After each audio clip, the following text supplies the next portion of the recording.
Et on se retrouve maintenant pour le débrief de ces deux premiers matchs de la journée de championnat, qui a commencé par la troisième victoire consécutive du Stade brestois contre Monaco, une équipe de Brest qui, depuis 3 matchs, a retrouvé ses vertus, sa combativité, sa puissance au milieu, sa rigueur défensive et un certain talent offensif. Ils ont obtenu une victoire, mais très très méritée, contre une équipe de Monaco qui a malheureusement confirmé que son succès contre Paris était un heureux accident, parce que on n'a pas reconnu les Monégasques qui avaient été si brillants, si offensifs et si impliqués contre le PSG.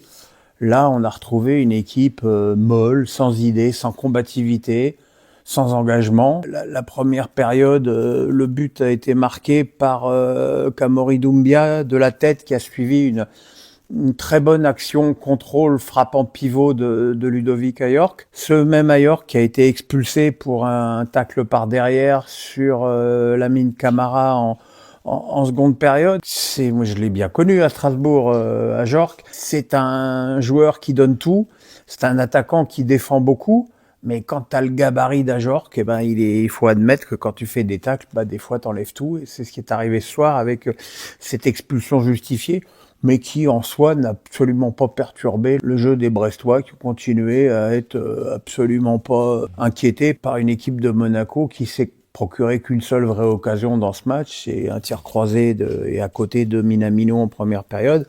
C'est évidemment notoirement insuffisant pour l'équipe de Monaco, mais ça permet à Brest de se replacer au classement. Ils sont à 3 points de Strasbourg, donc voilà, c'est une très très belle opération pour les Bretons. Et puis ce soir, Lille a battu Marseille 1-0 sur un but d'Ethan Mbappé, sur un excellent ballon du non moins excellent Bentaleb, qui a vraiment fait un grand match.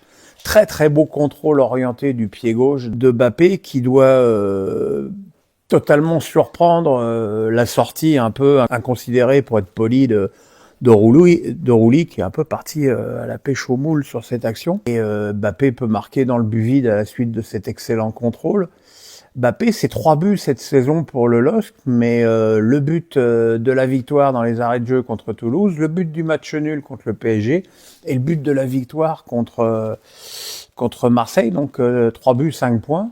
C'est un beau ratio, mais là aussi on a retrouvé une équipe de Lille, je dirais, fidèle à ses principes et à ses qualités de base, très bien organisée défensivement autour d'un Mendy intraitable et d'un Ngoy extrêmement prometteur en défense centrale, puisque Genesio avait choisi de ne pas faire jouer Mbemba dans ce match. Et puis le reste de l'équipe s'est battu, à l'image de Benjamin André, de Thomas Meunier. Voilà, cette équipe un peu de grognards qui sait aller chercher les points quand ils le font. Évidemment, le tableau est beaucoup moins réjouissant côté marseillais. Marseillais qui ont fait une première mi-temps horrible et très franchement indigne d'une équipe qui joue... j'allais dire le titre, mais même pas le titre, indigne d'une équipe qui joue même une place en Ligue des Champions. C'est pas possible de proposer aussi peu, de montrer aussi peu d'engagement et surtout d'avoir des attaquants aussi peu touchés par le reste de ton équipe. Alors, est-ce que c'est l'absence d'Hojberg, le mauvais match de Vermeuren? Je sais pas.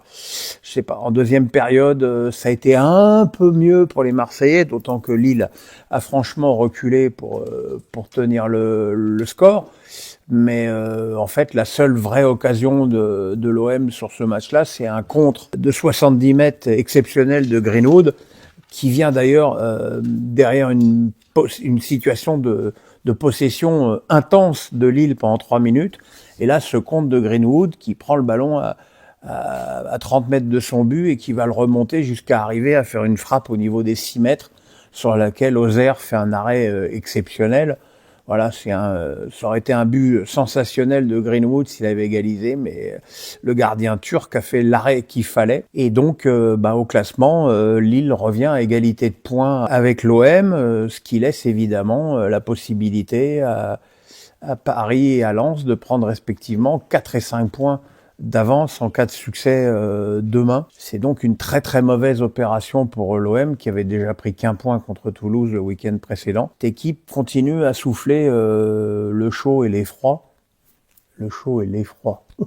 Et c'est quand même quelque part assez décevant de voir une équipe qui pourtant alignait, à part Hojbjerg, alignait quasiment ses forces vives, à part Medina, mais qui est absent depuis pratiquement le début de la saison, donc je ne sais même pas si on peut le compter. Mais voilà, c'est un match très décevant pour l'OM et un match très rassurant pour Lille qui enregistre son 4e succès consécutif, toute compétition confondue. Voilà, on se retrouve demain pour un gros samedi avec PSG Rennes et le match de Lens et un intéressant Toulouse-Strasbourg. Voilà, on se retrouve demain les amis, le pouce, la cloche, on s'abonne. Bye.